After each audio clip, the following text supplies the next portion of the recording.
நான் என் வாழ்க்கையில் உமக்கு இடம் தந்துட்டேன், என் குடும்பத்தில் உமக்கு இடம் தந்துட்டேன், இனி நீங்க பார்த்துக்கோங்கன்னு சொல்லி அப்படியே பொறுமையா காத்திருக்கும் போது அவர் என்னிடமாய் சாய்ந்து என்னிடத்தில் வந்து என் பக்கத்துல வந்து என் சத்தத்தை அவர் கேட்பார்.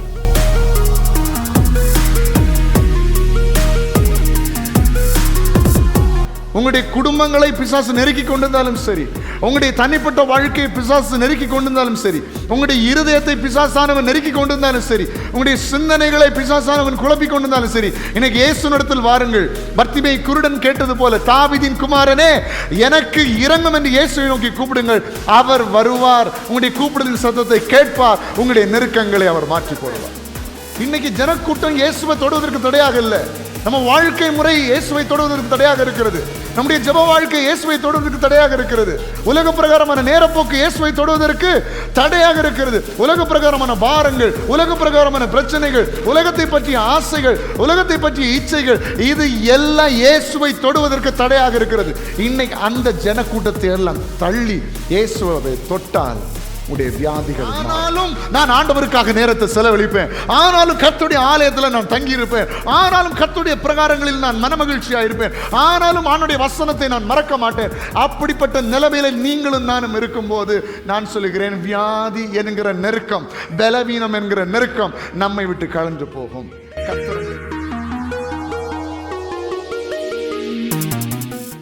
சங்கீதம் 54 அதனுடைய 7.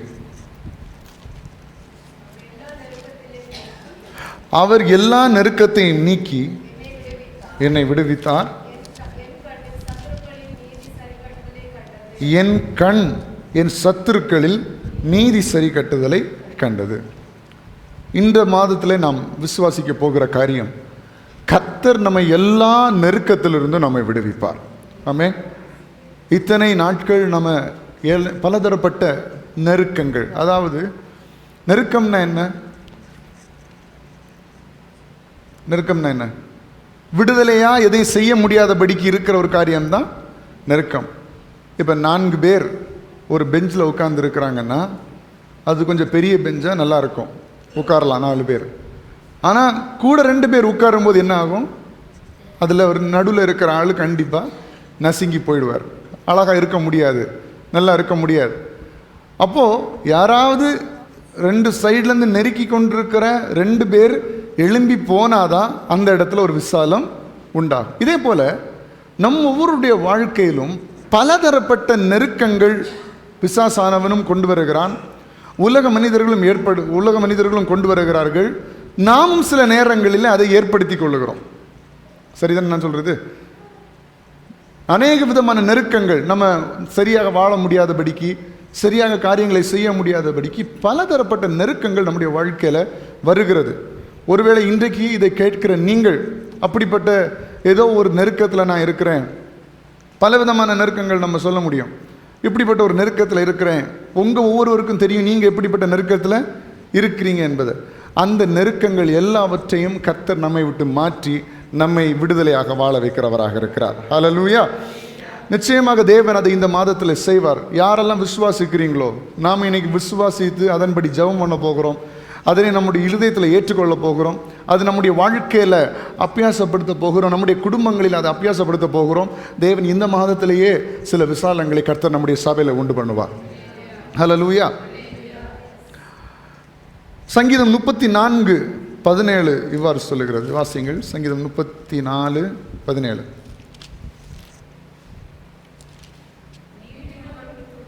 நீதிமான்கள் கூப்பிடும்போது கர்த்தர் கேட்டு அவர்களை அவர்களுடைய எல்லா உபத்திரவங்களுக்கும் நீங்களாக்கி விடுகிறார். எவ்வளவு அழகாக சொல்லப்பட்டிருக்கிறது பார்த்தீங்களா? நீதிமான்கள் கூப்பிடும்போது கர்த்தர் கேட்டு அவர்களை அவர்களுடைய எல்லா உபத்திரவங்களுக்கும். அப்போ உபத்திரவங்களும் நம்மளை என்ன செய்யுது? நெருக்குது, அப்படிதானே? நம்மளை க்ரஷ் பண்ணுது, அப்படியே எழும்ப முடியாதபடிக்கு ஏதோ ஒரு சில காரியங்கள். இது ஒவ்வொருவருடைய வாழ்க்கையிலும் ஒவ்வொரு விதமாக இருக்கும். கரெக்ட் தானே? எனக்கு ஒரு விதமான நெருக்கங்கள் இருக்கும், இங்கே இருக்கிற சின்ன பிள்ளைகளுக்கு ஒரு விதமான நெருக்கங்கள் இருக்கும், பெரியவர்களுக்கு ஒரு விதமான நெருக்கங்கள் இருக்கும். ஆனால் என்ன நெருக்கமாக இருந்தாலும் சரி, அதுதான் இப்படிப்பட்ட நெருக்கங்களை மட்டும்தான் நான் விடுவிப்பேன் அப்படி ஆண்டவர் சொல்லல. என்ன விதமான உபத்திரவங்களை நீங்க அனுபவிச்சாலும் நாம கூப்பிடும்போது ஏசப்பா அதை கேட்டு அந்த உபத்திரவங்களை மாற்றுவார். ஹல்லேலூயா. அப்ப அதுக்கு ஒரு குவாலிட்டி தேவைப்படுது, நம்ம நீதிமான்களாக இருக்க வேண்டும். அப்படிதானே? நம்ம யாரோ இருந்துட்டு ஆண்டவருக்கு பிரியமில்லாதவனா இருந்துட்டு நான் என்னுடைய உபத்திரவம் மாறலையே, என்னுடைய நெருக்கம் மாறலையே நம்ம சொல்ல முடியாது. கரெக்ட் தானே? வேதம் அப்படித்தானே சொல்லுகிறது. அப்போ நம்ம ஆண்டவருக்கு பிரியம் இல்லாமல், ஒரு பிள்ளை தகப்பனுக்கு பிரியம் இல்லாமல் இருந்துட்டு இருந்து அந்த பிள்ளை கேட்ட எல்லாத்தையும் வாங்கி கொடுப்பாங்களா? அப்போ என்ன கேட்பாங்க? நீ தான் நான் சொல்கிறத கேட்கவே இல்லையே, நீ தான் என் வார்த்தை கீழ்ப்படியவில்லை, நான் அப்போ ஏன் நான் உனக்கு இப்படிலாம் செய்யணும்? நான் எதுக்கு உனக்கு சப்போர்ட் பண்ணணும்? நான் உனக்கு ஏன் நீ கேட்குறத வாங்கி தரணும்? உலக பிரகாரமான பெற்றோர் அப்படி கேட்பார்கள் என்றால், பரலோக பிதா அப்படி கேட்காவிட்டாலும், இந்த பொல்லாத பெற்றோர்களை விட அவர் நல்லவராக இருந்தாலும் நாம் அவருக்கு பிரியமில்லாமல் நடக்கிறது நிமித்தம் நாமே அவரை விட்டு வழி விலகி போய்விடுகிறோம், அவருடைய ஆசீர்வாதத்திலிருந்து வழி விலகி போய்விடுகிறோம். அப்போ யார் கூப்பிட்டா கர்த்தர் கேட்பாரா? நீதிமான் கூப்பிட்டா கர்த்தர் கேட்பார். அப்போ முதல்ல நம்ம நீதிமான்களை என்ன செய்யணும்? மாற்றப்படணும். ஹல்லேலூயா. இனி இதெல்லாம் லேட் ஆகிட்டு இருக்கக்கூடாது. ஆண்டவரே நான் மாறிட்டு நான் உம்மிடத்தில் கேட்குறேன், லேட் ஆகிட்டு இருக்கக்கூடாது, இன்னைக்கே மாறணும். ஹல்லேலூயா. ஒரு நிமிஷம் அப்படி கண்களை முடிச்சோம் பண்ணுவீங்களா? இந்த வார்த்தையின்படி, ஏசப்பா நான் உம்மிடத்திலிருந்து நன்மைகளை பெற்றுக்கொள்வதற்கு நான் நீதிமானாக இருக்கணும் ஏசப்பா.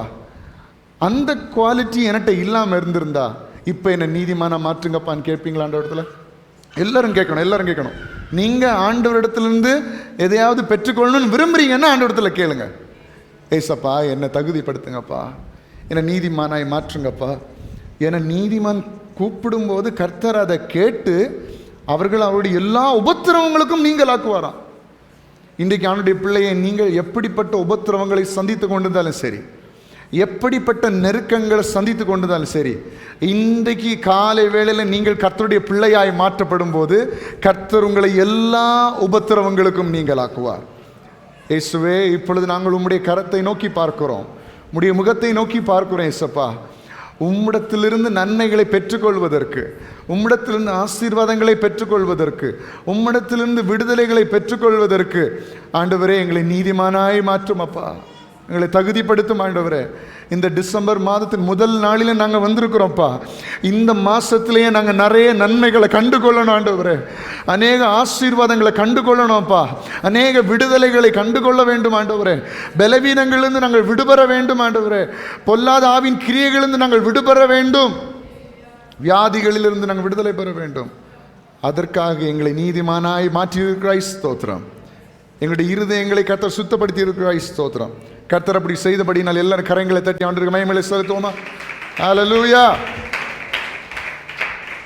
அப்போ கர்த்தர் நம்முடைய சத்தத்தை கேட்கணும்னா நம்ம யாரா இருக்கணும்? நீதிமானாக இருக்க வேண்டும். சரியா?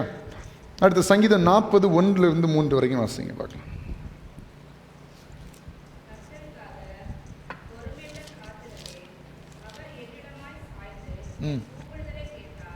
ஒரு முறை கூட வாசிப்போம் எல்லாம் சேர்ந்து. கர்த்தருக்காக பொறுமையுடன் காத்திருந்தேன், அவர் என்னிடமாய் சாய்ந்து என் கூப்பிடுதலை கேட்டார். பயங்கரமான குழியிலும் உளையான சேற்றிலும் இருந்து என்னை தூக்கி எடுத்து என் கால்களை கண்மலையின் மேல் நிறுத்தி என் அடிகளை உறுதிப்படுத்தி நம் தேவனை துதிக்கும் புதுப்பாட்டை அவர் என் வாயிலே கொடுத்தார். அநேகர் அதை கண்டு பயந்து கர்த்தரை நம்புவார்கள். ஹல்லேலூயா. அப்போ இங்கே நம்முடைய நெருக்கத்தை மாற்றணும்னா, ஆண்டவர் நம்முடைய கூப்பிடுதின் சத்தத்தை கேட்கணும்னா இங்கே ஒரு குவாலிட்டி சொல்லப்படுகிறது, நம்ம கர்த்தருக்காக பொறுமையுடன் காத்திருக்க வேண்டும். ஹல்லேலூயா.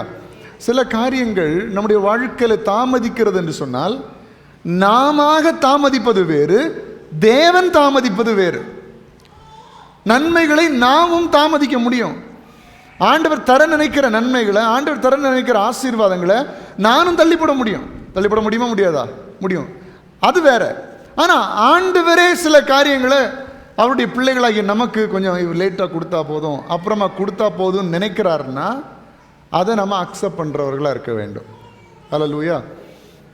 ஏன்னா ஆண்டவருக்கு தான் தெரியும் எந்த காரியத்தை எப்போ கொடுத்தா இவர்களுக்கு செட் ஆகும்னு. யாருக்கு தான் தெரியும்? கர்த்தருக்கு தான் தெரியும். புரியுதுங்களா? அப்போ நம்மளை தள்ளி போடக்கூடாது. ஒரு நாள் நம்மளா ஒரு காரியத்தை தள்ளி போட கூடாது. நம்ம வேண்டாம், இப்போ வேண்டாம், அப்புறம் போதும், அப்புறமா நான் பார்த்துக்கிறேன், அப்புறம் இது நடந்தால் போதும், அப்படிப்பட்ட எண்ணங்கள் நமக்கு வரக்கூடாது. ரெண்டாவது, நம்முடைய தீமையான கிரியைகள், நம்முடைய அசுத்த கிரியைகளினாலே நம்முடைய வாழ்க்கையை தள்ளி போடவும், நம்முடைய ஆண்டவர் தர வேண்டிய நன்மைகளை நாமளே தடுத்து நிறுத்தவும் கூடாது. நம்முடைய தீய கிரியைகளை கொண்டு வச்சு, நம்முடைய பொல்லாத கிரியைகளை கொண்டு வச்சு நாமளே தடுத்து நிறுத்தவும் கூடாது.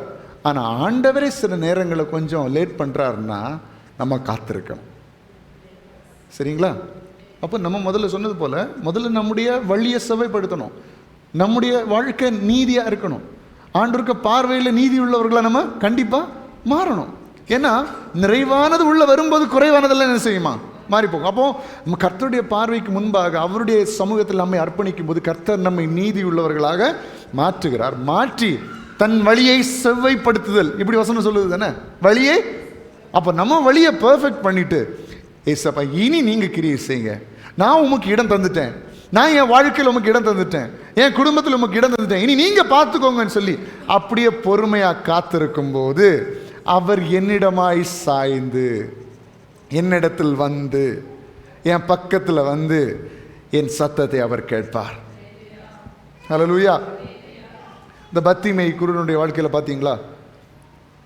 அவனிடத்தில் தேவன் வந்தார், வந்து அவனுடைய கூப்பிடுதல் சத்தத்தை கேட்டு உனக்கு என்ன வேண்டும் என்று கேட்டு அவனுக்கு ஆசீர்வாதத்தை, அற்புதத்தை கொடுத்தார். இதே தேவன் தான் நம்முடைய தேவனாக இருக்கிறார். ஹல்லேலூயா. அப்போ ஆண்டவர் நம்முடைய நெருக்கத்தை மாற்றணும்னா, ஒன்று நம்ம நீதிமான்களாக இருக்கணும், இன்னொன்று பொறுமையாக காத்திருக்கிறவர்களாக இருக்கணும். சரி, இப்போது எவ்வளோ வகையான நெருக்கங்கள் நம்முடைய வாழ்க்கையில் வருகிறது, உலக பிரகாரமான நம்முடைய வாழ்க்கையில் வருகிறது என்று நம்ம சொல்லி பார்க்கும்போது அநேக நெருக்கங்கள் நம்முடைய வாழ்க்கையில் வருகிறது. ஆனால் ஒரு 5 முக்கியமான காரியத்தினால நமக்கு நெருக்கங்கள் வருகிறது. அது என்னன்னா, ஒன்று, பிசாசினாலே நெருக்கங்கள் மனிதனுக்கு வருகிறது. 2, வியாதியினாலே, பலவீனங்களினாலே மனிதர்களுக்கு நெருக்கங்கள் வருகிறது. 3, பொருளாதாரத்தினாலே மனிதர்களுக்கு நெருக்கங்கள் வருகிறது. 4, மனிதர்களாலே, அதாவது கொடூரமான மனிதர்களாலே சரீர பிரகாரமாக துன்புறுத்துகிற, மன ரீதியாக துன்புறுத்துகிற கொடூரமான மனிதர்களாலே நெருக்கங்கள் வருகிறது. 5, இயற்கையான அழிவுகளினால் மனிதர்களுக்கு நெருக்கங்கள் வருகிறது. சரிங்களா? இதுக்கு கீழே தான் எல்லாமே மேக்சிமம் இருக்கும். அதனால தான் இந்த 5 காரியங்களை நான் உங்களுக்கு காண்பிக்கிறேன். நெருக்கங்கள் எப்படிப்பட்ட வகைகள்லாம் வருகிறது. ஒன்று, பிசாசினால அநேகம் பேர் நெருக்கப்படுகிறார்கள்.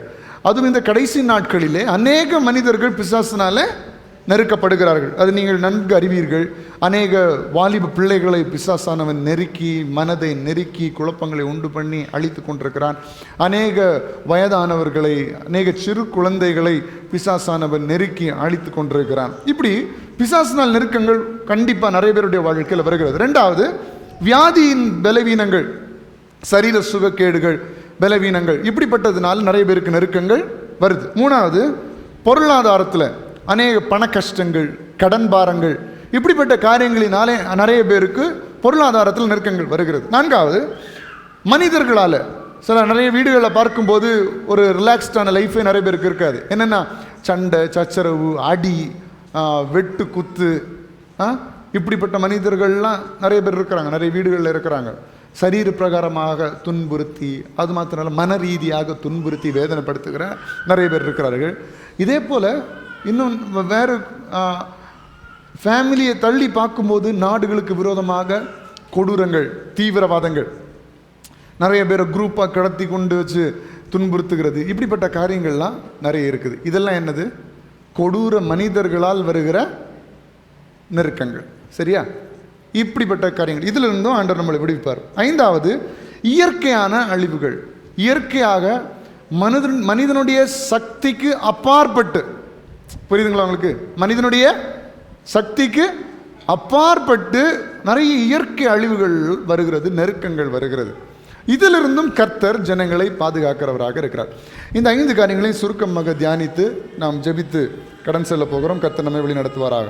முதலாவது, மார்க் 5ஆம் அதிகாரம், அதில் 1 முதல் 13 வரை உள்ள வசனங்களை நாம் பார்க்கும்போது, முதல்ல நம்ம என்ன சொன்னோம்? முதல் பிசாசினால நெருக்கப்படுகிறத பற்றி நம்ம பார்த்தோம், அப்படிதானே?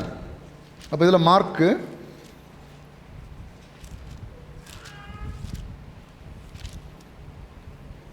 மார்க் 5ஆம் அதிகாரம் அதனுடைய 1 to 13 வரை உள்ள வசனங்களை பார்க்கும்போது இதில் லேகியோன் பிசாசு பிடித்திருந்த ஒரு மனுஷனை பற்றி நம்ம பார்க்குறோம். சரியா? இப்போ நம்ம இதை இவ்வளோத்தையும் ஒவ்வொரு பகுதியை நம்ம வாசிச்சுட்டு இருந்தால் நிறைய நேரம் போயிடும். அதனால் உங்களுக்கு சுருக்கமாக சொல்லுகிறேன். இங்கே மார்க் 5ஆம் அதிகாரம் 1ஆம் வசனத்து 13ஆம் வசனம் வரைக்கும் பார்க்கும்போது நீங்கள் வசனத்தை பார்க்க வேண்டாம். இப்போ நான் உங்களுக்கு கொஞ்சம் சுலபமாக சொல்லுகிறேன். பிசாசு பிடித்திருந்த மனுஷனை பார்த்து ஏசப்பா என்ன சொல்லுகிறார்? இவனை விட்டு நீ புறப்பட்டு போ. ஆனா இந்த பிசாசுனால இவனுக்கு எப்படிப்பட்ட நெருக்கங்கள் உண்டானது என்று சொன்னால், அவனுடைய குடியிருப்பு கல்லறைகளில் இருக்கிறது. அநேகந்தரம் விலங்குகளினால கட்டப்பட்டவனா இருக்கிறான். ஆனால் அதையும் முறித்து வருகிறான். இரவும் பகலும் மலைகளிலும் கல்லறைகளிலும் இருந்து கூக்குரலிட்டு கல்லுகளினாலே தன்னை காயப்படுத்தி கொண்டிருந்தான். எப்படிப்பட்ட நெருக்கம் பாருங்க. ஒரு சாதாரண வீட்டில் வசிக்கிறதுக்கு அவனால் முடியலை, சந்தோஷமாக இருக்கிறதுக்கு அவனுக்கு முடியலை. அவனுடைய வாசம், அவனுடைய வாழ்க்கையில் எங்கே இருக்கிறது? கல்லறைகளில் இருக்கிறது. கல்லறைகளிலும் சங்கிலிகளினால் கட்டப்பட்டு உடைச்சிடுறான். மலையில் போயிருந்து சத்தம் போடுறான், கல்லறைகளில் போயிருந்து சத்தம் போடுறான். அது மாத்திரம் இல்லை, கல்லுகளினாலே தன்னுடைய சரீரத்தை காயப்படுத்தி கொண்டிருக்கிறான். இப்படிப்பட்ட காரியங்களை பார்க்கிறோம். சரிங்களா? இவ்வளோ காரியங்கள் இதில் தெளிவாக கொடுக்கப்படுகிறது. இப்படிப்பட்ட நெருக்கங்கள் எல்லாவற்றிலும் இருந்து இயேசு அவனை பார்த்த நேரத்தில் இப்படிப்பட்ட நெருக்கத்திலிருந்து ஒரே நாளில் அவனுக்கு விடுதலை கிடைத்தது. ஹல்லேலூயா. அதான் நான் சொல்கிறேன், சில காரியங்களுக்காக நம்ம பொறுமையுடன் காத்திருக்க வேண்டும். இயேசுவிடத்தில் வந்த பிறகும் பொறுமையோடு காத்திருக்க வேண்டியது இருக்கும். ஆனால் இவன் எத்தனை வருஷங்கள் அவன் லேகியோன் பிசாசினால் அகப்பட்டு இருந்தா நமக்கு தெரியாது. ஆனால் இயேசு வந்த நேரத்திலே அவனுக்கு விடுதலை உண்டானது. ஹல்லேலூயா. அப்போ இன்றைக்கு நாம் விசுவாசிக்க வேண்டிய காரியம், நம்முடைய வாழ்க்கையிலும் இப்படி லேகியோன் பிசாசு ஏறி இருந்து ஆடாவிட்டாலும், அவரை போல கல்லறைகளில் போயிருந்து கூக்குரலிடாவிட்டாலும், மலைகளில் போயிருந்து சத்தமிடாவிட்டாலும், கல்லுகளினாலே நம்மை காயப்படுத்தாமல் இருந்தாலும், சில பிசாசுடைய கிரியைகள் அநேகருடைய வாழ்க்கையில தலை தூக்குகிறது. குடும்பங்களிலே, வாழ்க்கையிலே, சரீரங்களிலே, மன ரீதியாக பிசாசுடைய காரியங்கள் தலை தூக்குகிறது. இன்னைக்கு நம்ம விசுவாசிக்க வேண்டிய காரியம், கர்த்தர் அதிலிருந்து என்னை விடுவிப்பார். கர்த்தர் அதிலிருந்து என்னை விடுவிப்பார். நீங்க ஒருவேளை அப்படிப்பட்ட சூழ்நிலையில் நான் இருக்கிறேன், என் குடும்பம் இருக்குது, பிசாசுனால என்னுடைய வாழ்க்கை அவதிப்பட்டு கொண்டிருக்கிறது, எனக்கு விரோதமாக யாரோ மந்திரம் செய்து விட்டுட்டாங்க போல இருக்கு, யாரோ பில்லி சீனை வச்சுட்டாங்க போல இருக்குது, யாரோ எனக்கு விரோதமாக, என் குடும்பத்துக்கு விரோதமாக பிசாசை ஏவி விட்டுட்டாங்க போல இருக்குது அப்படின்னு நீங்கள் பயப்படுகிறீர்களானால், அப்படி நீங்கள் குழம்பிக் கொண்டிருக்கிறீர்கள் சொன்னால், நான் சொல்லுகிறேன், இயேசுவை நோக்கி கூப்பிடுங்கள், அவர் வருவார். பிசாசினால் ஏற்பட்ட நெருக்கங்களை அவர் மாற்றுவார். ஹல்லேலூயா. உங்களுடைய குடும்பங்களை பிசாசு நெருக்கி கொண்டிருந்தாலும் சரி, உங்களுடைய தனிப்பட்ட வாழ்க்கையை பிசாசு நெருக்கி கொண்டிருந்தாலும் சரி, உங்களுடைய இருதயத்தை பிசாசானவன் நெருக்கி கொண்டிருந்தாலும் சரி, உங்களுடைய சிந்தனைகளை பிசாசானவன் குழப்பிக் கொண்டிருந்தாலும் சரி, இன்னைக்கு இயேசுவிடத்தில் வாருங்கள். பர்த்திமை குருடன் கேட்டது போல, தாவீதின் குமாரனே எனக்கு இரங்கும் என்று இயேசுவை நோக்கி கூப்பிடுங்கள், அவர் வருவார். உங்களுடைய கூப்பிடுதலின் சத்தத்தை கேட்பார். உங்களுடைய நெருக்கங்களை அவர் மாற்றி போடுவார். ஹல்லேலூயா. அப்ப இதுல ஒரு ஷூரிட்டி நமக்கு வேணும், ஒரு நிச்சயம் நமக்கு வேணும். இதில் நம்ம தோற்று போயிடக்கூடாது. பிசாசிலிருந்து கர்த்தர் விடுதலையை தருவார். நெருக்கத்திலிருந்து நமக்கு ஒரு விடுதலையை தருவார். என்னவித பிசாசினுடைய கிரியைகள் இருந்தாலும் எனக்கு வெற்றி உண்டு. அந்த விசுவாசத்தில் கர்த்தரை நாடி தேடி ஓடுகிறவர்களாய் நாம் மாற்றப்பட வேண்டும். ஹல்லேலூயா. இன்றைக்கு அதை நம்முடைய வாழ்க்கையில் செய்கிறவராக இருக்கிறார். ஆமே. அப்போ இதையும் வச்சு ஜெபம் பண்ணிடுவோமா? எல்லாம் அப்படி கண்களை மூடுங்க. ஆண்டவரிடத்தில் சொல்லுங்க, இயேசுப்பா, இந்த பிசாசுடைய கிரியைகளினால என் வாழ்க்கையில் ஏதாவது தீமைகள் இருக்குமானால், பிசாசினால ஏதாவது நெருக்கங்களை நான் அனுபவித்து கொண்டிருப்பேனே ஆனால், இப்பொழுது நான் உம்மை அழைக்கிறேன் அப்பா, உம்மை விசுவாசிக்கிறேன் ஆண்டவரே. இப்பொழுதே அந்த பிசாசினால் உண்டாகிற நெருக்கத்திலிருந்து என்னை விடுவீங்கப்பா. கேளுங்க கேளுங்க, ஆண்டவரிடத்தில் கேளுங்க.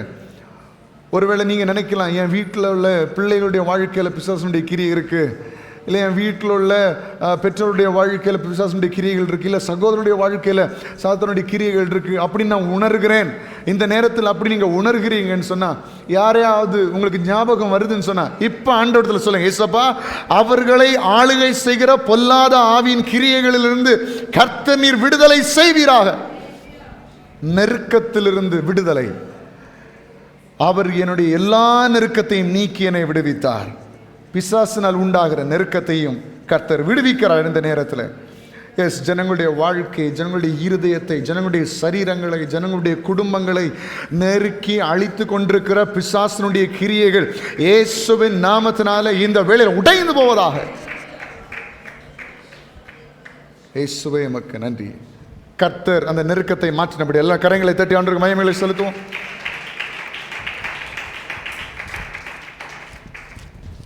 ரெண்டாவது பார்த்தோம், வியாதிகளால் உள்ள நெருக்கம். வியாதிகள் சரீர பலவீனங்களினால வருகிற நெருக்கம். பலவீனங்கள் பல காரணங்களில் வரும், அது நமக்கு தெரியும். பிசாசினாலேயும் வரும், உலக பிரகாரமான நம்முடைய செயல்கள்னாலேயும் பலவீனங்கள் வியாதிகள் எல்லாம் வரும். ஆனால் அப்படிப்பட்ட வியாதி பலவீனங்களினாலே நாம் நெருக்கங்களை அனுபவித்து கொண்டிருப்போமானால் அதிலிருந்தும் கர்த்தர் நம்மை விடுவிக்க வல்லமை உள்ளவராக இருக்கிறார். எத்தனை பேர் விசுவாசிக்கிறீங்க? இன்றைக்கு கர்த்தர் நம்முடைய வாழ்க்கையில் இந்த 1ஆம் தேதி நம்முடைய எல்லா நெருக்கங்களிலிருந்து ஒரு விடுதலை தரணும். அதான் நம்முடைய வாஞ்சை. ஹல்லேலூயா. அப்போ இந்த மாதம் முழுவதும் எப்படிப்பட்டவர்களை நம்ம வாழணும்னா, நெருக்கத்தோடல்ல, விடுதலை பெற்றவர்களாய் வாழணும், சுகம் பெற்றவர்களாய் வாழணும், ஆரோக்கியம் அடைகிறவர்களாய் வாழணும், பொருளாதாரத்தில் ஒரு உயர்வுகளை பெற்றவர்களாக நாம் வாழ வேண்டும். அதுக்காக தான் இதை நாம் தியானித்து கொண்டிருக்கிறோம். லூக்கா 8ஆவது அதிகாரம் அதனுடைய 43ஆம் வசனத்திலிருந்து 48ஆம் வசனம் வரைக்கும் நாம் பார்க்கும் பொழுது, இங்கே பெருமாடுள்ள ஸ்திரியை பற்றி வேதம் சொல்லுகிறது. இயேசு, அவரோட சீஷர்கள், அவரை சுற்றி திரளான ஜனங்கள் எல்லாரும் சேர்ந்து எங்கே போயிட்டு இருக்கிறாங்கன்னா, எங்கே போயிட்டு இருக்கிறாங்க சொல்லுங்க, என்ன பார்த்து சொல்லுங்க, எங்கே போயிட்டு இருக்கிறாங்க? எங்கே போயிட்டு இருக்காங்க? கானா ஒரு கல்யாணத்துக்கா?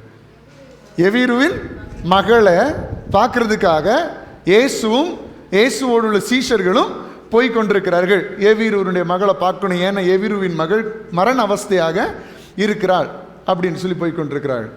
போகிற வழியில தான் பெருமாளுள்ள ஸ்திரீ இயேசுவை சந்திக்கிறார். இயேசுவின் மேல அவளுக்கு விசுவாசம். எப்படிப்பட்ட விசுவாசம்னா, இயேசுவனுடைய வஸ்திரத்தின் ஓரத்தை, அந்த தொங்கலை தொட்டாலே எனக்கு என்ன கிடைக்கும்? விடுதலை கிடைக்கும். அவளை பற்றி வேதம் சொல்லுகிறது, தன்னுடைய ஆஸ்திகள் எல்லாவற்றையும் மருத்துவர்களிடத்தில் செலவழித்தார். அதாவது உலக பிரகாரமா தன்னுடைய விடுதலைக்காக, தன்னுடைய நெருக்கம் மாறுவதற்காக, அந்த வியாதி என்கிற நெருக்கம், அந்த பலவீனம் என்கிற நெருக்கம், அந்த பெரும்பாடு என்கிற நெருக்கம் மாறுவதற்காக உலகத்தில் உள்ள எல்லா மருத்துவர்களையும் பார்த்து தன்னுடைய ஆஸ்திகள், பணம் எல்லாவற்றையும் செலவழிச்சுட்டா. முடிச்சுட்டு இனி ஒன்றும் இல்லைப்பா,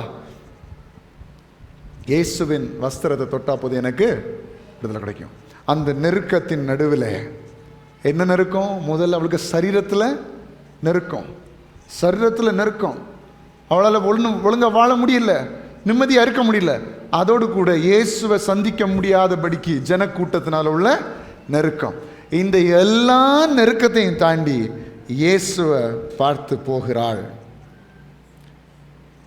அவருக்கு பின்னாக வந்து அவருடைய வஸ்திரத்தின் ஓரத்தை தொட்டாள். உடனே அவருடைய பெரும்பாடு நின்று போயிற்று. அப்பொழுது இயேசு, என்னை தொட்டது யார் என்று கேட்டார். எங்களுக்கு தெரியாது என்று எல்லோரும் சொன்னபோது பேதுருவும் அவனுடைய கூட இருந்தவர்களும், ஐயரே, திரளான ஜனங்கள் உம்மை சூழ்ந்து நெருக்கி கொண்டிருக்கிறார்களே. சூழ்ந்து அப்போ இயேசுவை தொடர்றது சாத்தியமா? யோசிச்சு பாருங்களேன், பிராக்டிக்கலாக யோசிச்சு பாருங்க. ஒரு பெரிய ஃபங்க்ஷன் நடக்கிற இடத்துலையே ஒரு கடையில் ரொம்ப கூட்டமாக இருக்குனாலே நம்ம முன்னாடி போக முடியாது. அப்போ இயேசுவை பற்றி வேதம் சொல்லுங்க, திரளான ஜனங்கள் அங்கே என்ன செய்திருக்கிறார்கள்? கூடியிருக்கிறார்கள். அதுவும் ஸ்பெஷலாக சொல்லப்படுகிறது, திரளான ஜனங்கள் உம்மை சூழ்ந்து நெருக்கி கொண்டிருக்கிறார்கள். அப்படின்னா அவர் ஒரு சுதந்திரமாக நடந்து கூட போக முடியாத அளவுக்கு ஜனக்கூட்டம் நெருக்கி, அதன் நடுவில் போய் ஏசப்பாவை தொட்டிருக்கிறா பாருங்க. அப்போ அவளுக்கு விசுவாசம், முயற்சியும் எப்படி இருந்திருக்கும்? இந்த முயற்சியில் நம்ம 1% முயற்சி அது எடுத்திருப்போமா? நம்ம இன்னிலிருந்து எடுக்க போகிறோம். நீங்கள் தயாராக இருக்கிறீங்களா? இயேசுவினிடத்தில் நெருங்குவதற்காக என்ன நெருக்கம் வந்தாலும், என்ன ஜனக்கூட்டம் வந்தாலும், நான் அவரை நெருங்கி போய்கொண்டே இருப்பேன். நான் அவரை தொடும்படியாக போய்கொண்டே இருப்பேன். அவரோட ஐக்கியப்படும்படியாக போய்கொண்டே இருப்பேன். இன்னைக்கு ஜனக்கூட்டம் இயேசுவை தொடுவதற்கு தடையாக இல்லை. நம்ம வாழ்க்கை முறை இயேசுவை தொடுவதற்கு தடையாக இருக்கிறது. நம்முடைய ஜெப வாழ்க்கை இயேசுவை தொடுவதற்கு தடையாக இருக்கிறது. உலக பிரகாரமான நேரப்போக்கு இயேசுவை தொடுவதற்கு தடையாக இருக்கிறது. உலக பிரகாரமான பாரங்கள், உலக பிரகாரமான பிரச்சனைகள், உலகத்தை பற்றிய ஆசைகள், உலகத்தை பற்றிய இச்சைகள், இது எல்லாம் இயேசுவை தொடுவதற்கு தடையாக இருக்கிறது. இன்னைக்கு அந்த ஜனக்கூட்டத்தை எல்லாம் தள்ளி இயேசுவை தொட்டால் உங்களுடைய வியாதிகள் மாறும், உங்களுடைய பலவீனங்கள் மாறும். இது நிச்சயமாக சொல்லுகிறேன். ஏன்னா இயேசுவை நம்பினவர்களை அவர் கைவிடவே மாட்டார். அவரை தொட்ட எவருமே இதுவரை மீண்டும் அழிந்ததாக சரித்திரமே இல்லை. ஹல்லேலூயா. அப்போ பெரும்பாலுள்ள ஸ்திரீ இயேசுவை போய் தொட்டா பாருங்க, அவருடைய வியாதி என்கிற நெருக்கத்திலிருந்து அவர் விடுதலையாக்கப்பட்டாள். இன்னைக்கு எத்தனை பேர் விசுவாசிக்கிறீங்க? கஷ்டம்தான், நெருக்கம்தான், முடியல தான், கஷ்டம்தான். என்னால் ஆண்டவரை கூட நோக்கி பார்க்க முடியல, ஜெபம் பண்ண கூட முடியல, வேதம் கூட வாசிக்க முடியல, அதுக்குள்ள நேரம் கூட இல்லை. ஆனாலும் நான் ஆண்டவருக்காக நேரத்தை செலவழிப்பேன். ஆனாலும் கர்த்தருடைய ஆலயத்தில் நான் தங்கி இருப்பேன். ஆனாலும் கர்த்தருடைய பிரகாரங்களில் நான் மனமகிழ்ச்சியா இருப்பேன். ஆனாலும் ஆண்டவருடைய வசனத்தை நான் மறக்க மாட்டேன். அப்படிப்பட்ட நிலைமையில நீங்களும் நானும் இருக்கும்போது நான் சொல்லுகிறேன், வியாதி என்கிற நெருக்கம், பலவீனம் என்கிற நெருக்கம் நம்மை விட்டு கலந்து போகும். கர்த்தர் உங்களை விடுதலை ஆக்குகிறவராக இருக்கிறார். விசுவாசிக்கிறவர்கள் கரங்களை உயர்த்தி ஆண்டுக்கு மகிமையை செலுத்துவோம். ஹல்லேலூயா.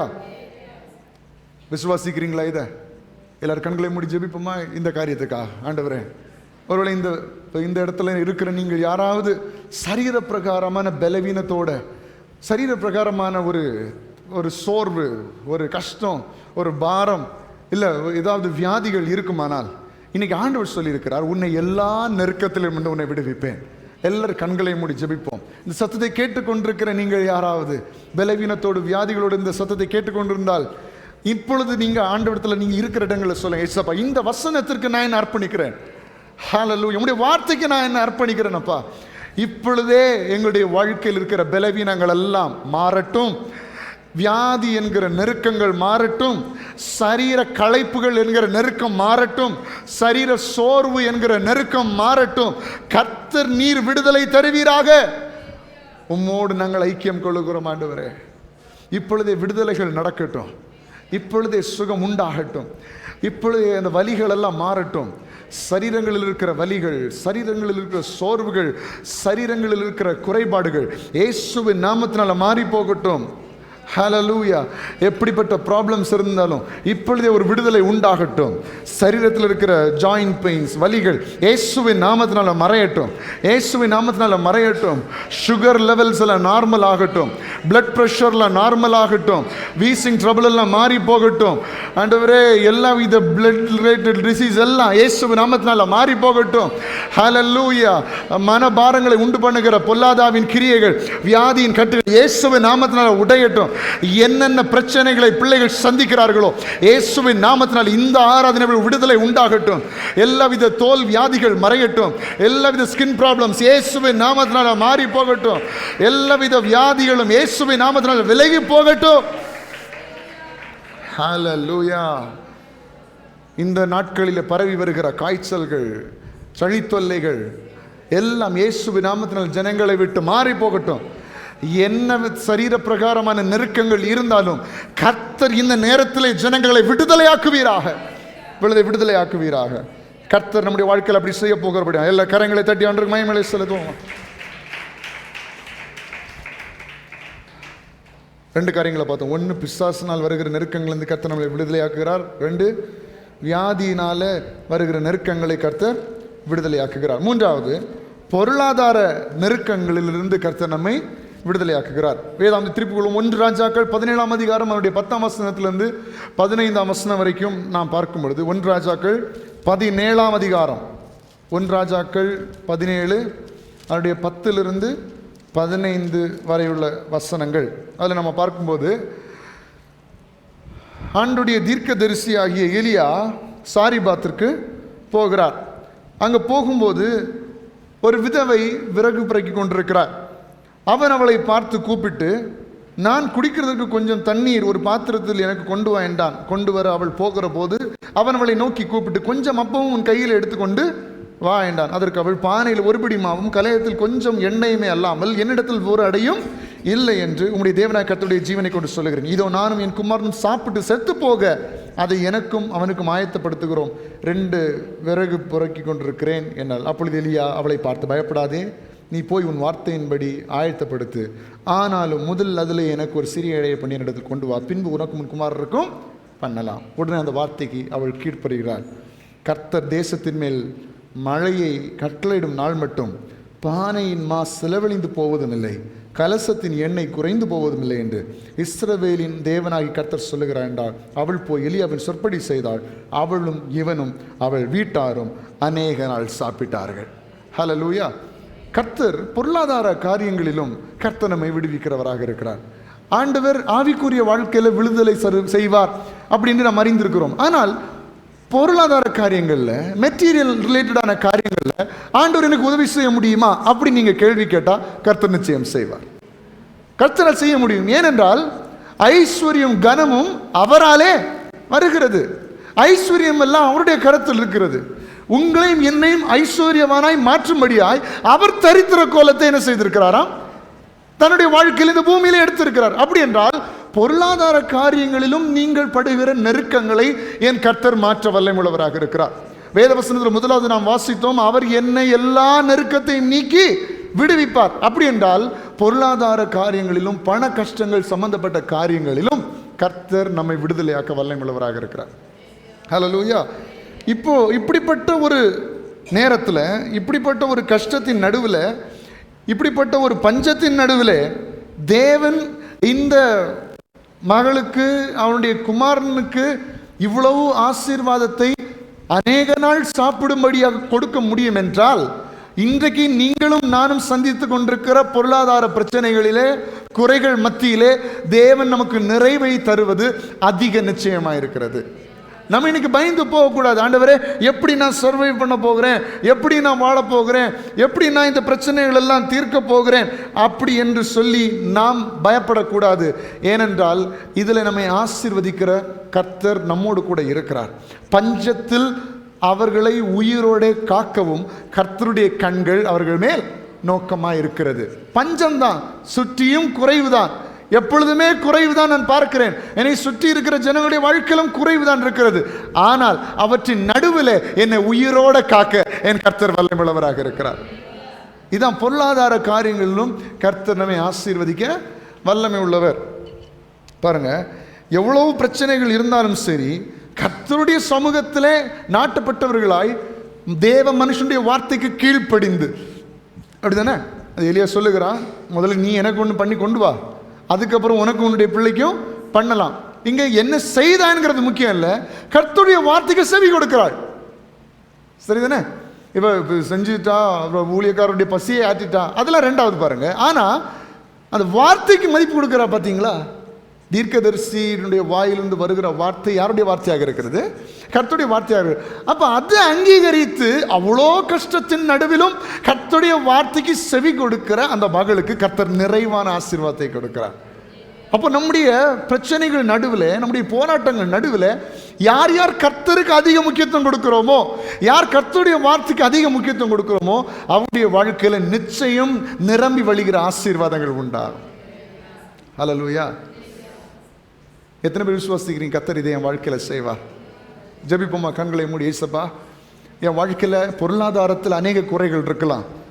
இன்னைக்கு பாருங்கள், இந்த காலகட்டங்கள் அநேகருடைய வாழ்க்கையில் கடன் பிரச்சனைகள் இருக்கிறது, நம்முடைய வாழ்க்கையில் அநேக குறைகள் இருக்கிறது, அநேக பண கஷ்டங்கள் இருக்கிறது.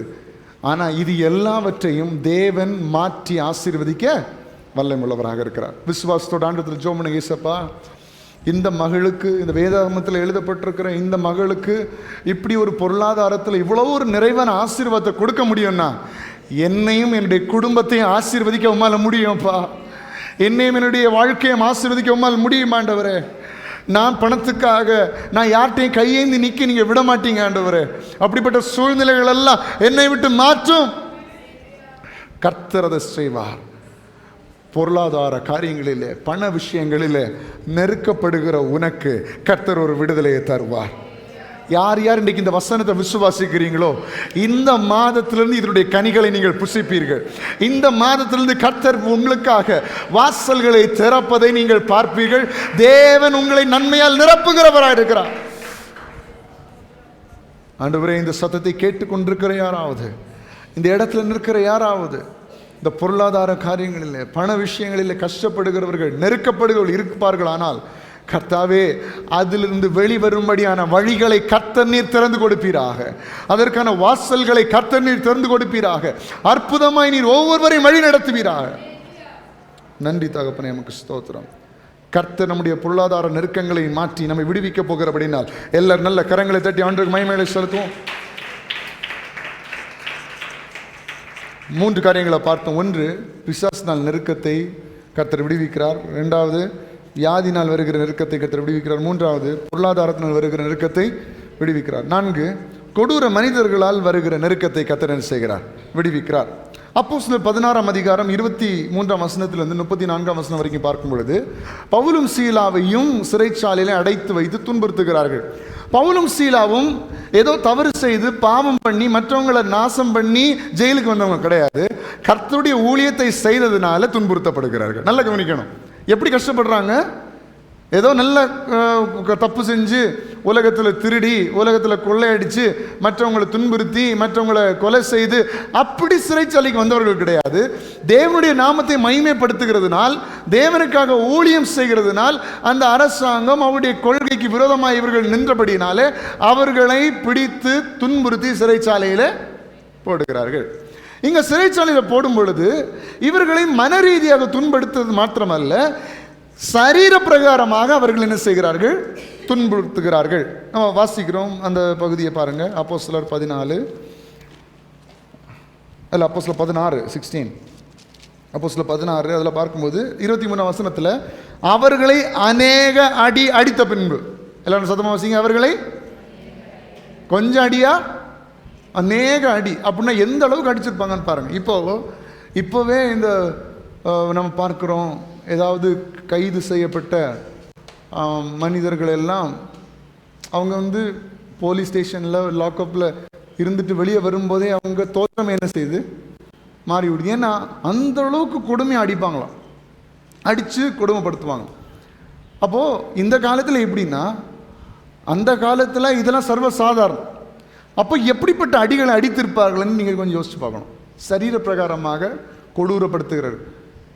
அதுவும் கெட்டது செய்தில்லை, நல்லது செய்து இவ்வளோ கொடூரங்கள் என்ன செய்திருக்கிறார்கள்? அனுபவித்திருக்கிறார்கள். அப்போ நல்ல கவனிங்க, அவர்களை அநேக அடி அடித்த பின்பு சிறைச்சாலையில் வைத்து அவர்களை காக்கும்படி சிறைச்சாலைக்காரனுக்கு கட்டளையிட்டார்கள். இதெல்லாம் நமக்கு ஏற்கனவே தெரிந்த காரியங்கள். நடுராத்திரியில் அவங்க எல்லாம் துதித்து பாடுகிறார்கள். சிறைச்சாலையின் கதவுகள் எல்லாம் என்ன செய்கிறது? திறக்கிறது. கர்த்தருடைய நெருக்கத்திலிருந்து அவர்களை விடுவிக்கிறார். அப்படி தானே?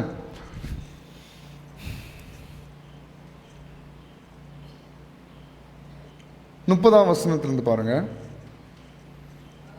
அவர்களை வெளியே அழைத்து வந்து, ஆண்டவமாறு ரட்சிக்கப்படுவதற்கு நான் என்ன செய்ய வேண்டும் என்றான். இங்க காவல் காக்கிற ஒருத்தனையும் ஆண்டவர் என்ன செய்கிறார்? இவர்கள் மூலமாக ரட்சிக்கிறார். அவங்க ஜெயிலுக்கு போனாலும் அவங்க ஊழியத்தை விடுற மாதிரி இல்லை, அங்கேயும் ஆண்டோடைய ஊழியத்தை செய்கிறார்கள். அதற்கு அவர்கள், கர்த்தராகிய இயேசு கிறிஸ்துவை விசுவாசி, அப்பொழுது நீயும் உன் வீட்டாரும் ரட்சிக்கப்படுவீர்கள் என்று சொல்லி அவனுக்கும் அவன் வீட்டில் இருந்த யாவருக்கும் கர்த்தருடைய வசனத்தை போதித்தார்கள். மேலும்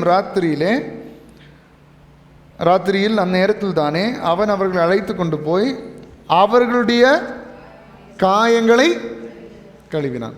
அப்போ அடியினால் என்ன ஏற்பட்டிருக்கிறது? இரத்த காயங்கள் என்ன செய்திருக்கிறது? ஏற்பட்டிருக்கிறது. அப்போ வெறும் அடித்து ஏதோ சதைகிறது மாதிரி உள்ள அடிகள் மட்டும் இல்லை, வெட்டுப்படக்கூடிய காயங்களை என்ன செய்திருக்கிறார்கள்?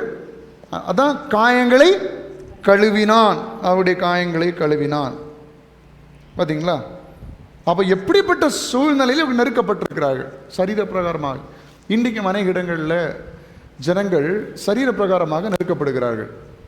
இப்படிப்பட்ட அடி, வீடுகளில் சரீர பிரகாரம் அடி வாங்கிறது, இன்னும் நிறைய வேலை ஸ்தலங்களில் எப்படி அடி வாங்கிறது, இன்னும் நான் சொன்னேன்ல இந்த தீவிரவாதங்கள், ஒரு குரூப்பை போய் கடத்தி கொண்டு வச்சு துன்புறுத்துகிறது, இப்படிப்பட்ட காரியங்கள்லாம் நிறைய நடக்கிறது. அவனுடைய பிள்ளைகளே, அப்படிப்பட்ட சூழ்நிலையில் இருந்தால் கூட ஆண்டவர் நம்மை ரட்சிக்க வல்லமை உள்ளவராக இருக்கிறார். அல்லேலூயா.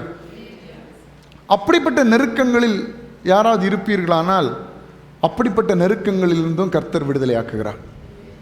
நமக்கு தெரிந்த யாராவது அப்படிப்பட்ட நெருக்கங்கள் இருக்கிறாங்கன்னா, வீடுகளில் இப்படி சரீர பிரகாரமாக அடிபடுகிறவர்கள், அடி வாங்குகிறவர்கள், துன்புறுத்தப்படுகிறவர்கள் இருப்பார்களானால் கர்த்தர் அவர்களுடைய நெருக்கங்களை மாற்ற எப்படி பவுலும் சீலா விடுவித்தாரோ அதே போல அவர்களையும் கர்த்தர் விடுவிக்க வல்லமையுள்ளவராக இருக்கிறார்.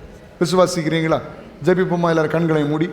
அப்படிப்பட்ட நெருக்கங்களை அனுபவிக்கிற அநேகம் பேர் நம்முடைய மாவட்டத்திலும் இருப்பார்கள், தமிழ்நாட்டில் இருப்பாங்க, இந்தியாவில் இருப்பாங்க, அதுவும் வெளி தேசங்களில், நார்த் இந்தியாவிலலாம் நிறைய பேர் அந்த மாதிரி இருக்கிறாங்க. வெளி தேசங்களில் வேலைக்கு போகிறவர்கள்லாம் அநேகம் பேர் இப்படிப்பட்ட சரீர பிரகாரமான கொடுமைகள் எல்லாம் அனுபவிக்கிறார்கள். எனவே எல்லாரும் ஆண்டவரத்தில் ஜெபிப்போமா, ஏசப்பா நாங்களும் அப்படிப்பட்ட ஏதாவது சூழ்நிலையில் இருந்தால் எங்களை விடுவீங்கப்பா. இல்லை, இப்படிப்பட்ட ஜனங்கள் அநேகம் பேர் இருக்கிறார்கள், அப்படி சரீர பிரகாரமாக துன்புறுத்தப்படுகிற. அவன் பாருங்கள், ஆண்டுடைய ஊழியத்தை செய்கிறதுனால எத்தனையோ ஊழியக்காரர்கள், மிஷினரிகள் நெருக்கப்படுகிறார்கள், சரீர பிரகாரமாக துன்புறுத்தப்படுகிறார்கள், காயப்படுத்தப்படுகிறார்கள், கொலை செய்யப்படுகிறார்கள். அப்படிப்பட்ட நெருக்கங்கள் எல்லாம் ஏசப்பா பவுலும் சீலாம் விடுவிச்சது மாதிரி இப்படிப்பட்ட மிஷினரிகள் எல்லாம் விடுவீங்க ஆண்டவரே, இப்படிப்பட்ட ஊழியக்காரங்களாம் விடுவீங்கப்பா, அப்படிப்பட்ட மனிதர்களெல்லாம் விடுவீங்கப்பா. எல்லாரும் கேட்போம் ஆண்டவரிடத்துல. அப்படிப்பட்ட கொடூர மனிதருடைய கைகளுக்கு கர்த்தர் நீர் விடுவித்து ஆசீர்வதியும் என்று சொல்லுவோமா? ஹல்லேலூயா, ஹல்லேலூயா, ஹல்லேலூயா. அநேக வயதான ஊழியக்காரர்கள், ஆண்டுடைய வார்த்தையை சொல்லுகிற எத்தனையோ ஜனங்கள் சரீர பிரகாரமாக அதிகமாக துன்புறுத்தப்படுகிறார்கள்.